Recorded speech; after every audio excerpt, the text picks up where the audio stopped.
Chitiko chimaitikira cheta kufunga ndamutsa kuma 5 o'clock nemwana wangu akandita babatira avapo screen yakavhurika door rakavhurika uzonkomana ndindaishanda naye ndopandamuka ndichinosvika mumba chitarisa mumba mudining mamuri disorder zvoratidza kuti masechewa mune zvaitika.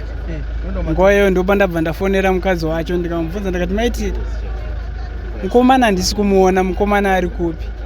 Akanza ndakapedza kutaura nawo neziroma 9 tabva ndati inini kundishupa ndiyoti madhozi ese haana kukiwa, screen haina kukiwa, door haina kukiwa. Ndapinda mumba muratidza kuti mudisorder, muratidza kuti pane zvaitika.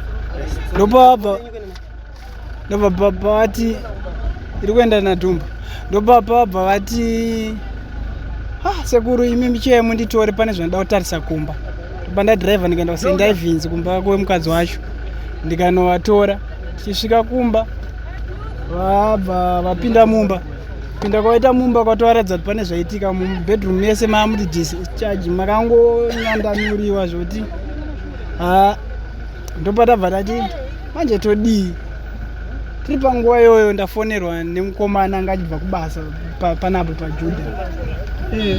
Ndiyabva nditi iwe ndiri kuona mota yamavhe yakadzikisiwa windo rekwadhiraivha boeri. Andati munhu iyeye tiri kutomutsvaga tisimuziva kuti ari kupi. Ndopa ndabva ndati kuna madhamu yacho mire tidhevhe mota tisvike paitikira zvinhu izvozvo pane mota. Otherwise takasvika pane mota toona information yakanaka.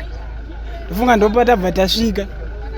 Tichisvikawo panapo ndopa tatoona mukomana akasungirirwa ari ipapo. Ndo maitikira zvaita.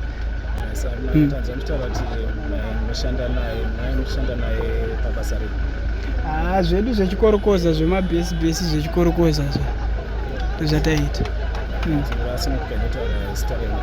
Indonzi paSmoker Wara.